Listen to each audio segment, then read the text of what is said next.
Uma alegria poder mais uma vez servir o teu coração. Para mim é sempre um privilégio, uma alegria. Quero cumprimentar também quem está em casa, que essa palavra possa alcançar o teu coração, que você seja abençoado. Eu queria fazer um convite em especial para quem está em casa. Para você que está vindo embora para casa no transporte público, no carro, está acompanhando o culto, que Deus abençoe sua vida. Glória a Deus pela tecnologia, mas você que está em casa que pode estar junto conosco no presencial, eu queria te fazer um convite para estar conosco na próxima quinta-feira.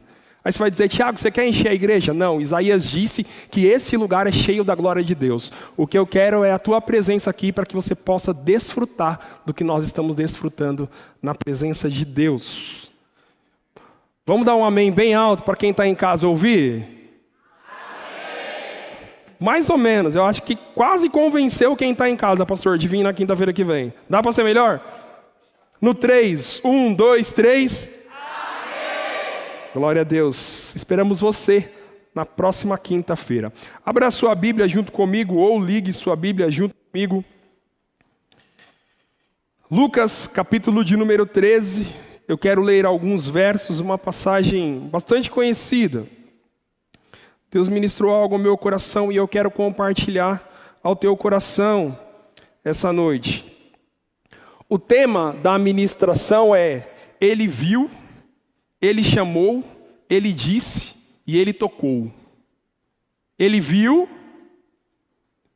Ele chamou, Ele disse e Ele tocou.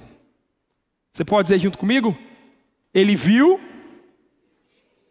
Ele chamou, Ele disse e Ele tocou. Lucas, capítulo de número 13, do verso de número 10, eu quero ler até o verso de número 17. E diz assim a palavra de Deus: Certo sábado, Jesus estava ensinando numa sinagoga. E ali estava uma mulher que tinha um espírito que mantinha doente, havia 18 anos. Ela andava encurvada, de forma alguma podia endireitar-se. Ao vê-la, Jesus chamou à frente e lhe disse: Mulher, você está livre da sua doença. Então lhe impôs as mãos e imediatamente ela se endireitou e louvou a Deus. Indignado porque Jesus havia curado no sábado, o dirigente da sinagoga disse ao povo: Há 6 dias em que se deve trabalhar. Venham para ser curados nesses dias, e não no sábado. O Senhor lhe respondeu: Hipócritas, cada um de vocês não desamarram no sábado o seu boi ou o jumento do estábulo e leva dali para dar água? Então esta mulher, uma filha de Abraão, que Satanás mantinha presa por 18 anos, não deveria no dia de sábado ser liberta daquilo que aprendia? Tendo dito isto, todos os seus opositores ficaram envergonhados, mas o povo se alegrava com todas as maravilhas que ele estava fazendo. Ao lermos os 4 evangelhos, ou se você for fazer busca por referência a respeito dessa passagem, você vai ver que o único que vai narrar esse fato é Lucas. Então, dos 4 evangelhos, o único que vai narrar essa passagem sobre a cura dessa mulher é Lucas. E talvez Lucas, ele fez questão de dar testemunho disso, porque Lucas, ele é médico. Então o doutor Lucas, diante dessa cura, ele ficou impressionado, maravilhado, porque é muito provável que naquele tempo não havia cura para essa enfermidade. Já fazia 18 anos que ela estava nessas condições. Não só naqueles dias, nos nossos dias ainda não existe cura para isso, porque o texto revela que não se tratava apenas de uma enfermidade, era algo espiritual, que trazia consequências no corpo físico dela. O texto diz que era um espírito de enfermidade que já oprimia essa mulher por 18 anos. Então talvez seja esse o motivo, ou um dos motivos pelo qual Lucas faz questão de dar testemunho disso. Ele ficou impressionado. Quem sabe Lucas atendeu essa mulher. Quem sabe a doença dela ou o estado dela era conhecida por toda a região. Todos os médicos tomaram conhecimento disso e ninguém podia fazer nada. É um grande desafio dentro da comunidade dos médicos se deparar com uma situação onde a gente se vê de mãos atadas. Então, diante disso, Lucas, vendo essa mulher ser curada, ele vai dar testemunho disso. E a minha oração, o meu desejo é para todos aqueles que estão enfrentando uma enfermidade, tanto os que estão presentes, aqueles que estão em casa. O meu desejo, a minha oração é que o teu médico dê testemunho do teu milagre. Que a sua cura, o seu milagre seja motivo para que o médico que está te atendendo dê testemunho disso. Porque existem coisas que a medicina não pode fazer, mas Deus pode. Então, Jesus, ele está mais uma vez em uma sinagoga. Porque Lucas vai deixar claro qual é o dia, aonde Jesus está, o que ele está fazendo. No verso 1, Lucas vai dar essas informações. Então, o verso 10 que nós lemos, o primeiro versículo que nós lemos, do 10 ao 17, o verso 10 vai trazer essas informações. Ele vai dizer que era sábado, Jesus estava ensinando, e aí ele dá o detalhe, era numa sinagoga. Então Jesus está mais uma vez em uma sinagoga.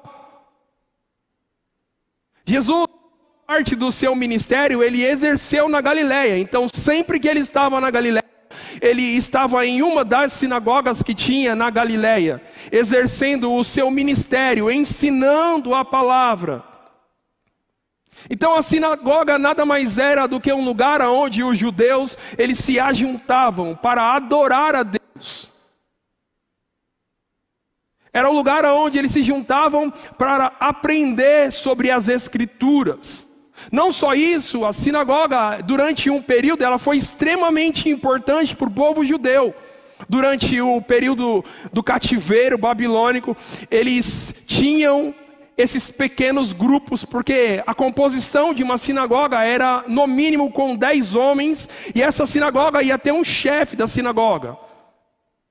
Então quando eles estavam cativos em uma terra estranha, era uma forma deles juntarem, eles adorarem a Deus, estudarem as Escrituras, e eles mantêm vivo a cultura deles, mantém vivo a relação com Deus. Então a sinagoga ajudava nessa relação, assim como a igreja nos dias atuais exerce esse mesmo papel para cada um de nós. Então a sinagoga funcionava dessa forma. Então eles se juntavam. Atos dos Apóstolos, no capítulo de número 13, verso 15, vai dizer como se dava a liturgia de uma sinagoga. Então eles cantavam canções ao Senhor, eles estudavam a palavra, eles tinham um tempo de ensino, palavras de exortação. Era esse período da sinagoga. E Jesus está mais uma vez em uma sinagoga. Só que nesse dia em especial, o texto vai dizer que tinha uma mulher que já sofria há 18 anos com uma enfermidade. 18 anos. Aí no verso de número 3, vai dizer que Jesus, ele viu essa mulher. O texto vai dizer assim, ao vê-la. Então Jesus viu. Depois que Jesus viu essa mulher. E não ficou só nisso. Ele disse para ela, mulher, você está livre dessa enfermidade. Você está livre desse mal. Depois ele vai tocar nessa mulher. Mas olha só que interessante isso. Olha só que interessante. Na sinagoga, as mulheres, elas ficavam nos últimos lugares. Então os homens ficavam mais à frente, as mulheres ficavam nos últimos lugares. E ainda havia uma cortina que separava os homens das mulheres. E aqui não é uma discriminação com as mulheres, não. É uma questão cultural, existe uma explicação para isso. Então não é um desrespeito com as mulheres, não é discriminação. Existe uma questão cultural, mas não faz necessário a gente trabalhar isso agora. O que importa é que mesmo essa mulher últimos lugares, mesmo que havia uma cortina que separava as mulheres dos homens, o texto diz que Jesus viu essa mulher. Ou seja, às vezes tem aqueles que gostam de sentar mais próximo nos bancos da frente, tem aqueles que gostam de sentar nos bancos do fundo. No que depende de nós, quando vamos ministrar, os pastores que estão pregando na direção do culto, nós queremos o povo perto. Mas no que diz respeito a Deus, se você sentar no último banco ou no primeiro banco, Ele te vê.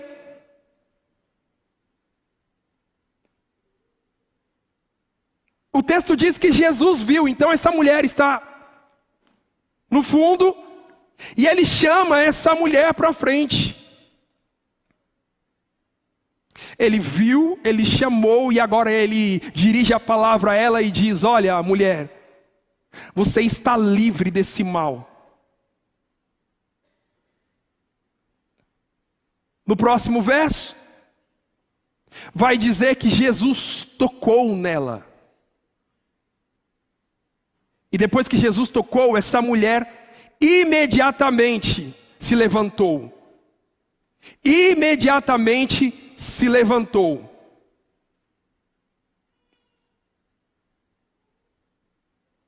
Acho que o povo não entendeu. Jesus chamou. Jesus disse para ela que ela estava liberta do mal dela. E depois tocou. E quando Jesus tocou, imediatamente ela se levantou. Imediatamente. Sabe qual foi a primeira coisa que ela fez? O texto diz que ela louvou ao Senhor. Outras versões vão dizer que ela glorificou a Deus. Por quê? Porque é impossível, depois de ser visto por Ele, ser chamado por Ele, ser tocado por Ele, a gente não glorificar a Ele.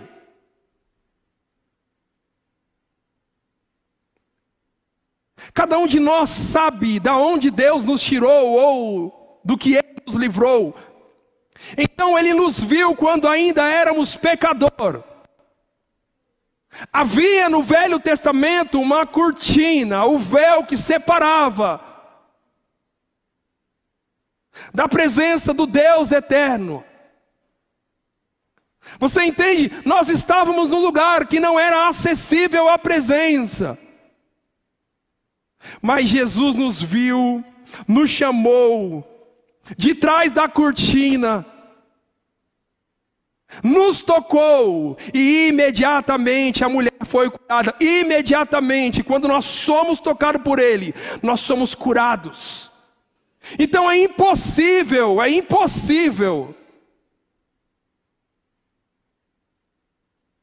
ser chamado por Ele, ser tocado por Ele e glorificar a Ele. Eu sei que tem aqueles que gostam de dar um glória a Deus mais extravagante. Se você gosta de fazer isso, quando você sentir no teu coração, faça. Eu sei que tem aqueles que são mais tímidos, mais comedidos quanto ao seu glória a Deus. Mas independente se é extravagante, se é mais tímido, quando você estiver na presença do seu Deus, não perca a oportunidade de dar glória a Deus. Porque nós não temos noção de quantos livramentos Deus nos deu no dia de hoje. Então chegar aqui em ficar em silêncio é não reconhecer tudo o que Ele fez, tudo o que Ele faz por nós. Então, ainda que seja extravagante ou seja tímido, não se contenha a estar diante dEle e glorificar a Ele. Quando Ele toca, ela se levanta. Talvez de frente para ele, a primeira coisa que ela vai ver é o rosto de Jesus. Então ela glorificou, reconhecendo o que ele fez por ela.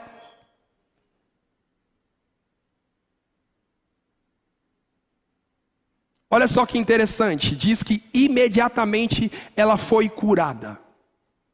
Se nós olharmos para o Evangelho, você vai ver que em outros momentos houve curas. E aconteceram através de um processo. Houve um processo de cura.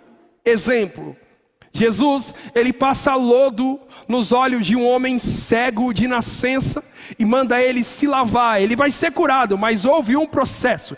Jesus, ele preparou o lodo, untou os olhos do cego e disse: agora vai se lavar no tanque de Siloé. Ele foi e ele voltou vendo. Você vai ver outro processo quando os 10 leprosos se apresentam diante de Jesus. Jesus diz para ele: vão procurar o sacerdote, se apresentem ao sacerdote. Existe um processo, eles vieram, a ordem agora é vão, e vocês serão curados, é um processo. Mas no caso dessa mulher não foi um processo, o texto diz que foi imediatamente. Você vai ver, entre outras curas, que Jairo, ele foi chamar Jesus para que Jesus fosse até a casa dele, para que curasse a filha dele. Jairo foi chamar Jesus. No caso dela, Jesus chamou. Você vai ver a mulher do fluxo de sangue tocando em Jesus e sendo curada. Essa mulher não, ela foi tocada por Jesus. Ele viu, ele chamou, ele disse, ele tocou. O que eu quero dizer com isso?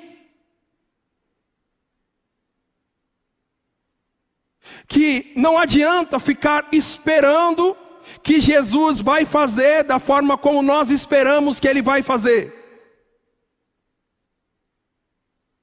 Porque Jesus não segue um padrão. Jesus não segue o padrão. Então a teologia é para a gente estudar a partir do que ele fez. E não para a gente tentar prever o que ele vai fazer. Então, peraí, se Jesus, quando ele foi curar a mulher do fluxo de sangue, ela teve que tocar, então essa mulher, para ser curada, vai ter que tocar em Jesus. O cego de nascença foi curado, Jesus passou lodo nos olhos dele, então para curar um cego é só tocar nos olhos dele. Não, Jesus não segue um padrão.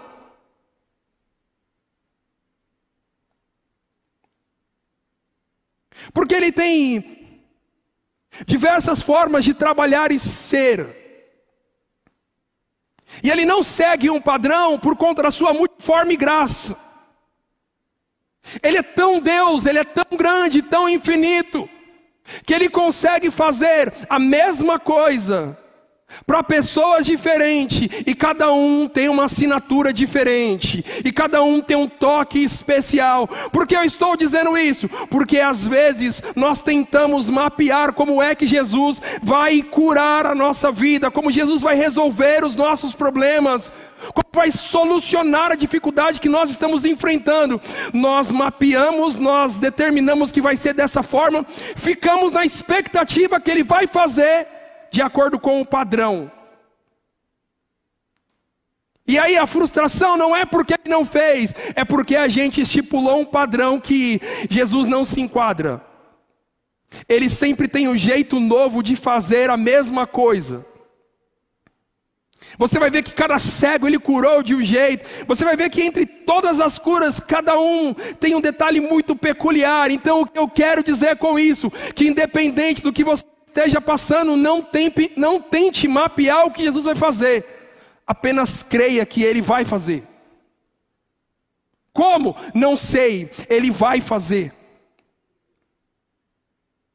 Então, se nós procurarmos um hospital hoje, decorrente de uma enfermidade no nosso físico, quando você chega em qualquer hospital, existe um procedimento operacional padrão. Você chegou lá, existe uma forma de receber os pacientes, existe uma forma para tratar cada enfermidade, existe procedimentos operacionais padrão, mas quando nós estamos falando do hospital do céu, quando nós estamos falando da medicina divina, não existe um padrão. O que existe? A certeza da cura quando Ele toca.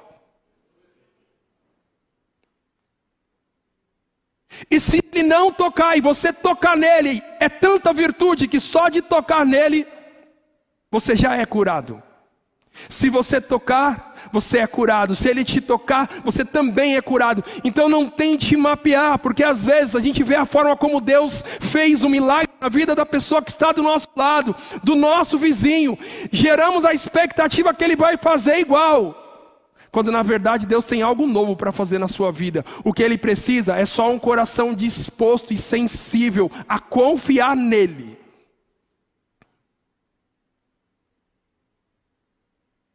Então ele não segue os padrões.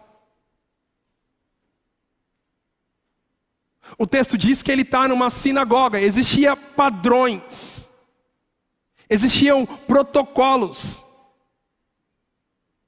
O chefe da sinagoga vai dizer o que no texto? Ele vai dizer, não é para vir de sábado para curar. Imagine, a gente está aqui quinta-feira, culto da vitória, e aí Deus resolve curar alguém aqui, resolve libertar, e o pastor Clóvis chega falando, hoje não. Hoje é culto da vitória, libertação vem na sexta. Quer receber sua bênção? Vem no domingo de manhã. Então, Jesus ele não segue os nossos padrões. Isso não impede da gente se organizar e buscar, mas o que Ele está deixando claro, o que Jesus está deixando claro,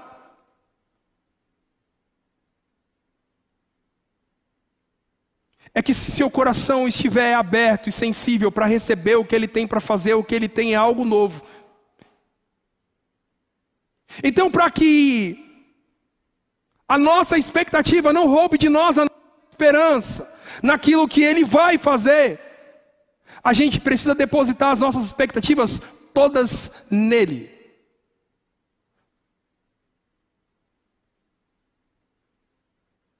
Ele vai fazer.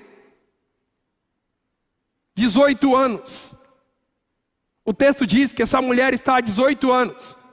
E quem sabe há 18 anos frequentando uma mesma sinagoga. 18 anos. Olha a persistência dessa mulher. Olha a persistência dela, 18 anos. Às vezes iniciamos o ano buscando intensamente a Deus porque nós queremos algo diferente para 2023. Não, tem gente que não vai muito longe. Por quê? Porque está gerando a expectativa de acordo com o que Deus já fez na vida daqueles que estão ao nosso redor. 18 anos, você teria um coração disposto a esperar 18 anos por uma cura, por algo que você tem em Deus, e há 18 anos você continuar indo todos os sábados no culto e dizendo: Deus é bom, louvado seja o Senhor.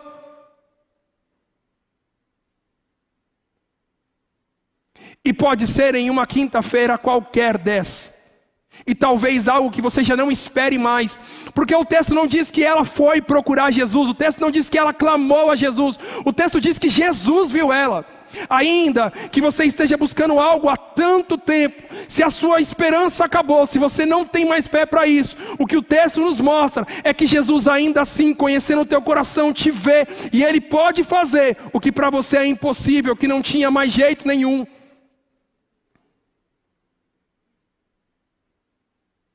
No início do culto, estava conversando com o Daniel. E o Daniel falando do testemunho dele. Eu falei, precisa contar de novo o testemunho, Daniel, porque quando ele contou o testemunho eu não estava aqui. 7 anos, Daniel esperou 7 anos. E Deus fez. A gente vê o Deus que fez no passado, ainda faz nos nossos dias. E precisamos dar testemunho disso. A única coisa que Deus espera de nós é perseverança. Você está indo para o culto? Sim, para quê? Para adorar a Deus, só isso? Eu tenho algumas coisas que eu tenho clamado, mas se Deus fizer eu vou, se Deus não fizer eu continuo indo, toda quinta-feira, porque a minha disposição é adorar a Ele. Se Ele fizer, Ele é Deus, se Ele não fizer, Ele continua sendo Deus.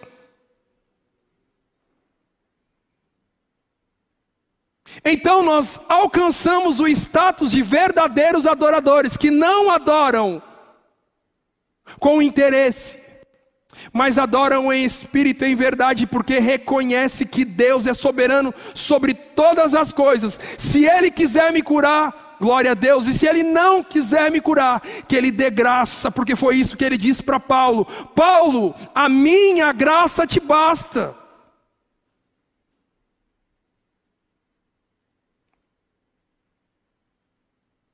$18 em um culto de quinta, dentro do contexto deles, um sábado. Jesus chega e identificou uma mulher que há 18 anos sofria. Ele chama ela à frente. O texto diz que ele chamou ela na frente. Ela foi, ele disse: você está livre do seu mal. Ele tocou e imediatamente ela foi curada. Então eu não sei se existe algo que já há muitos anos você tem buscado em Deus. Porque talvez seja uma doença física, talvez seja algo espiritual, talvez seja qualquer outra área da sua vida que está te encurvando. Porque o fato dela estar encurvada impedia que ela erguesse a cabeça. Às vezes tem área da nossa vida que passamos por situações que nos envergonham ao ponto da gente não conseguir erguer a cabeça. E só quem passa sabe o quanto isso machuca por dentro.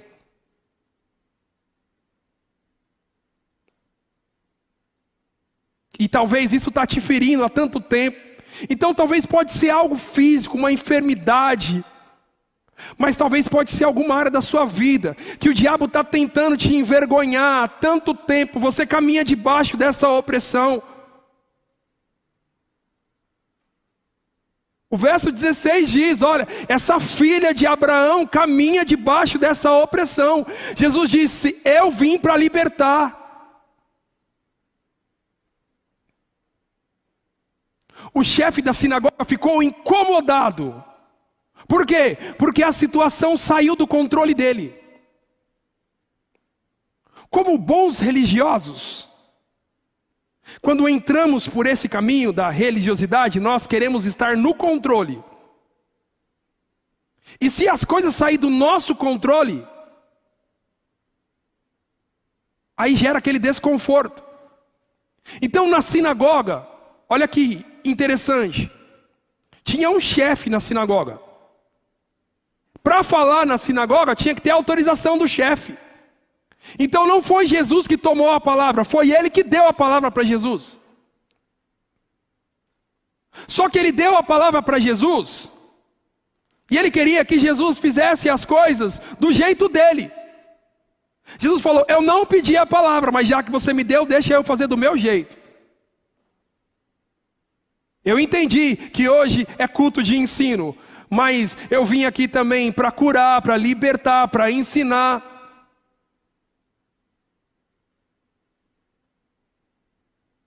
Então, se hoje você estiver disposto a entregar algo na mão dele e esteja consciente disso, que entregando na mão dele, é certo que ele fará alguma coisa, mas isso não garante que ele vai fazer o que você quer do jeito que você quer. Por quê? Porque isso é muito pouco, é limitado. O que ele tem para fazer em nós, através de nós, por nós, não subiu ao nosso coração. É muito maior. Só que isso pode gerar um desconforto. Você está pronto para passar por desconforto, para viver o que Jesus tem para fazer na sua vida e através da sua vida? Se você não estiver pronto para isso, Não passa a palavra para ele. Não entrega a sua vida para ele. Por quê? Porque se você entregar, você corre o risco de entrar na mesma situação que o chefe da sinagoga. Ficar desconfortável. Por quê? Porque a situação saiu do meu controle. Mas eu posso garantir, quando sai do nosso controle e entra no controle dele, algo de sobrenatural acontece.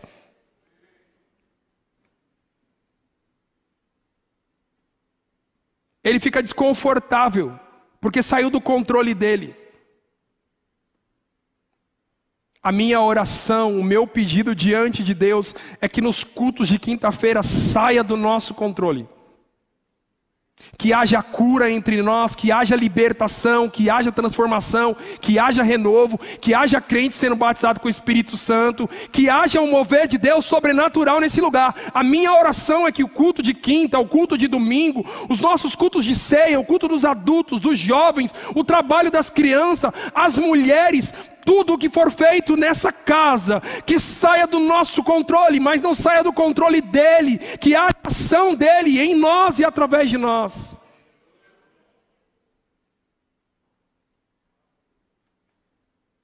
Que a nossa disposição ao vir para cá seja sim de ser tocado por ele, mas também que seja de ser instrumento na mão dele.